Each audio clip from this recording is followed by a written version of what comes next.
Hello friend, তোমরা দেখছো তোমাদের প্রিয় YouTube channel exam guide by Nitu. বন্ধুরা, তোমরা যারা 2025 সালে জিডি কনস্টেবল পরীক্ষা দেবে, তোমাদের জন্যই আমি 2024 সালে ফেব্রুয়ারি এবং মার্চ মাসে যে এসএসসি জিডি কনস্টেবলের পরীক্ষা হয়েছিল, সেই পরীক্ষারই প্রশ্নপত্র নিয়ে এই বিশেষ ক্লাস আমি করাচ্ছি। তো আজকে করাবো 1 নম্বর ক্লাস, যেটি 20 ফেব্রুয়ারি ফার্স্ট শিফটে হয়েছিল। আগামী 27 আগস্ট তোমাদের এসএসসি জিডি কনস্টেবলের ফর্ম ফিল আপ শুরু হবে এবং পরীক্ষা হবে এবছর ডিসেম্বর এবং আগামী বছর জানুয়ারি মাসের মধ্যে।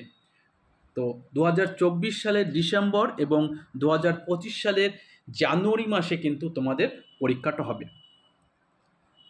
তো তোমরা যারা পরীক্ষা দেবে, তোমাদের জন্য এই প্রিভিয়াস ইয়ারের কোশ্চেনগুলো আমি করাচ্ছি, যেটা তোমাদের পরীক্ষার জন্য খুবই গুরুত্বপূর্ণ হতে চলেছে। তোমাদের এসএসসি জিডি কনস্টেবলে মোট 20 মার্কের জেনারেল নলেজের প্রশ্ন থাকে। তো আমাদের লক্ষ্য থাকবে এই 20-র মধ্যে 20 তোলা। যদি ভিডিওটা দেখে কারো ভালো লাগে অবশ্যই লাইক করবে, বন্ধুদের সঙ্গে শেয়ার করবে। চ্যানেলটি সাবস্ক্রাইব করা না থাকলে অবশ্যই চ্যানেলটি সাবস্ক্রাইব করে দেবে। তো চলো শুরু করা যাক প্রশ্নপত্র।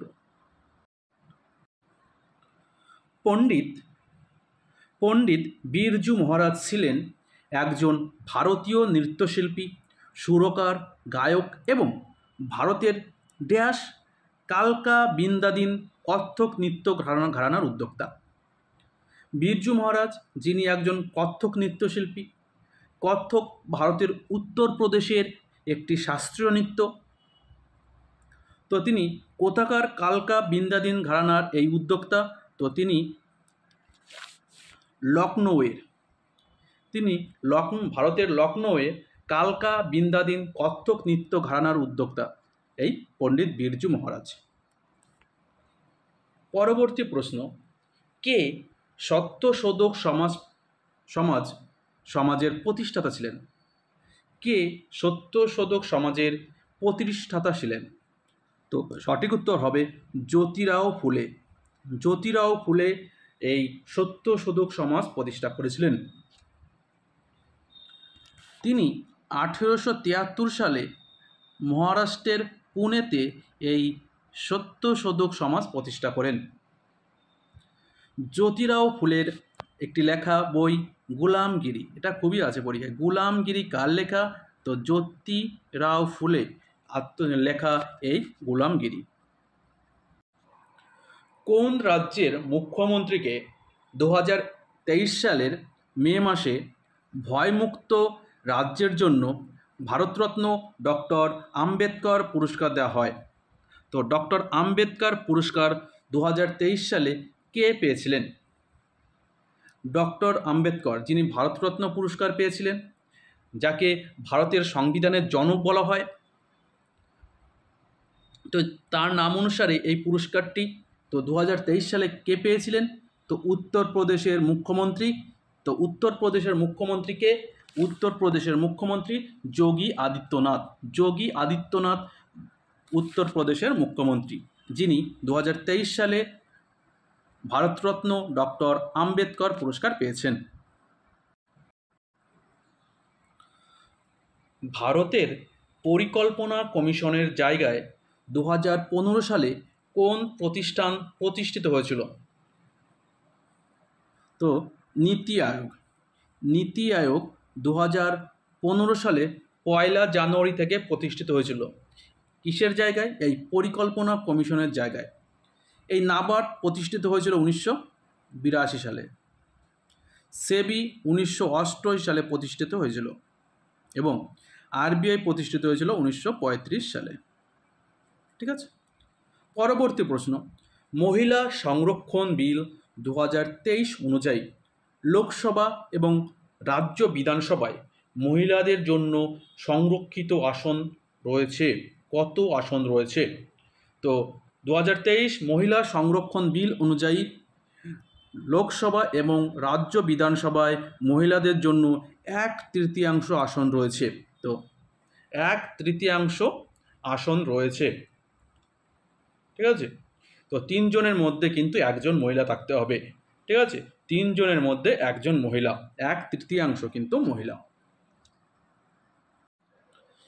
কোন ভারতীয় সঙ্গীত শিল্পী যিনি সঙ্গীত শিল্পী হিসাবে ভারতের সর্বোচ্চ বেসামরিক পুরস্কার ভারতরত্ন পুরস্কার পেয়েছেন? কোন ভারতীয় সঙ্গীত শিল্পী যিনি প্রথম সঙ্গীত শিল্পী হিসাবে ভারতের সর্বোচ্চ বেসামরিক পুরস্কার ভারতরত্ন পুরস্কার পেয়েছেন? তো তিনি হলেন এম.এস. শুভালক্ষ্মী। এম.এস. শুভালক্ষ্মী প্রথম ভারতীয় সঙ্গীত শিল্পী হিসাবে এই ভারতরত্ন পুরস্কার পান। কত সালে? তো 1998 সালে এম.এস. শুভালক্ষ্মী প্রথম সঙ্গীত শিল্পী হিসাবে ভারতরত্ন পুরস্কার পান। আর ভারতরত্ন পুরস্কার দেওয়া শুরু হয় 1954 সাল থেকে। 1954 সাল থেকে ভারতরত্ন পুরস্কার দেওয়া হয়। কে 23 মে 2023 তারিখে ভারতের প্রতিযোগিতা কমিশনের চেয়ারপারসন হিসাবে নিযুক্ত আছেন? তো আজকে 21 আগস্ট 2024 অনুযায়ী কিন্তু তিনি রয়েছেন। তো তিনি হলেন কে? তিনি হলেন রবনীত কৌর। রবনীত কৌর কিন্তু এই প্রতিযোগিতা কমিশনের চেয়ারম্যান, তিনি আজকের দিনেও কিন্তু রয়েছেন। ড্যাশ একটি দেশের সকল ব্যক্তির একটি নির্দিষ্ট সময়ে জনসংখ্যা সংক্রান্ত অর্থনৈতিক এবং সামাজিক তথ্য গ্রহণ, সংকলন এবং বিশ্লেষণ এবং প্রচারের সম্পূর্ণ প্রক্রিয়া। কি এটি? তো ড্যাশ একটি দেশের সকল ব্যক্তির একটি নির্দিষ্ট সময়ের জনসংখ্যা সংক্রান্ত অর্থনৈতিক এবং সামাজিক তথ্য সংক্রান্ত সংকলন, বিশ্লেষণ এবং প্রচারের সম্পূর্ণ প্রক্রিয়া। তো সঠিক উত্তর হবে জনসংখ্যা আদমশুমারি। ভারতের এখনও পর্যন্ত শেষ আদমশুমারি হয়েছে 2011 সালে। তো 2011 সালের আদমশুমারি কিন্তু তোমরা ভালো করে লক্ষ্য করে যাবে পরীক্ষায়। তো 2011 সালের জনগণনা থেকে কিন্তু অনেক প্রশ্নই আছে। 2011 সালের জনগণনা ছিল স্বাধীন ভারতের 7তম জনগণনা এবং সব মিলিয়ে 15তম জনগণনা। পরবর্তী প্রশ্ন, বিচারপতিদের অপসারণের বিষয় নিচে দেওয়া বিবৃতি সম্পূর্ণ করো। তো বিচারপতিদের অপসারণের বিষয় এটি একটি কি? তো দেখো, বিচারকদের অপসারণের জন্য একটি অন্তত কঠিন পদ্ধতি নির্ধারণ করে। বিচারকদের অপসারণের জন্য একটি অত্যন্ত কঠিন পদ্ধতি নির্ণয় করে। এটাই হবে সঠিক উত্তর।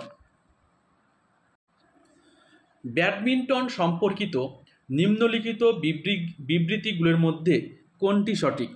তো নিচে দুটি বিবৃতি দেওয়া রয়েছে। প্রথম বিবৃতি দেখো,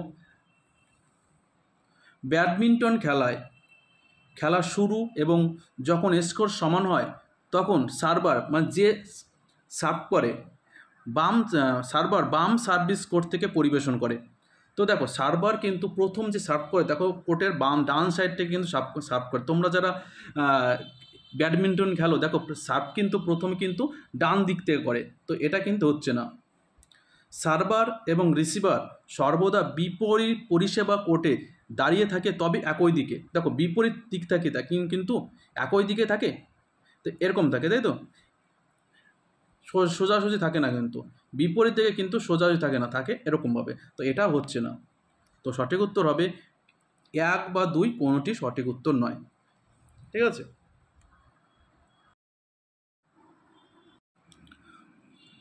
পরবর্তী প্রশ্ন, ড্যাশ সাধারণত অর্থ সরবরাহে ব্যবহৃত হয়?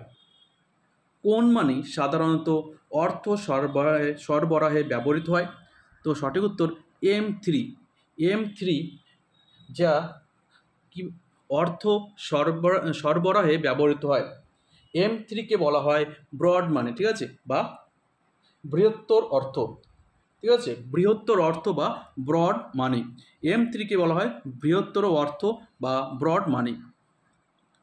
কোন ভারতীয় নৃত্যশিল্পী 2018 সালে ওডিসি নৃত্যের জন্য সঙ্গীত নাটক একাডেমি পুরস্কার জিতেছেন? ওডিসি নৃত্য ভারতবর্ষের উড়িষ্যা রাজ্যের একটি শাস্ত্রীয় নৃত্য। ঠিক আছে, উড়িষ্যা রাজ্যের একটি শাস্ত্রীয় নৃত্য ওডিসি।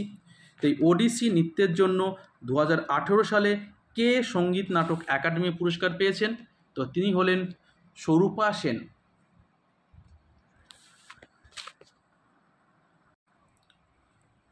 বারস উৎসব যা হিন্দু উৎসব দীপাবলির অনুরূপ নিম্নলিখিত কোন উপজাতি দ্বারা উদযাপন করা হয়? বারস যা হিন্দু উৎসব দীপাবলির অনুরূপ, এটি নিম্নলিখিত কোন উপজাতি দ্বারা উদযাপন করা হয়? তো এটি ভার্লি এবং কোকনা এই দুই উপজাতি দ্বারা পরিবেশন করা হয় এই বারস উৎসব। ভারতের প্রথম অর্থনৈতিক জনগণনা কত সালে রাজ্য বা কেন্দ্রশাসিত অঞ্চলের সহযোগিতায় একমাত্র লাক্ষাদ্বীপ সারা দেশে পরিচালিত হয়েছিল? ভারতের প্রথম অর্থনৈতিক জনগণনা একমাত্র লাক্ষাদ্বীপ ছাড়া সমস্ত রাজ্য এবং কেন্দ্রশাসিত অঞ্চলে হয়েছিল। তো সালটি কত সাল? তো সালটি হবে 1977 সাল। অবশ্যই একটু লাইক করে দেবে, এখন থেকে তোমরা প্রতিদিন এই ক্লাসটা পাবে। যখন মেন্ডেলিভ তার কাজ শুরু করে সেই সময় কয়টি উপাদানের সঙ্গে পরিচিত ছিল? মেন্ডেলিভ যখন কাজ শুরু করে তখন কয়টি উপাদানের সঙ্গে পরিচিত ছিলেন? তো তখন কিন্তু 63টি উপাদানের সঙ্গে পরিচিত ছিলেন। বর্তমানে যেটা সংখ্যা হয়েছে 118টি। তো বর্তমানে সংখ্যা হয়েছে 118টি, যার মধ্যে 94টি কিন্তু প্রাকৃতিক।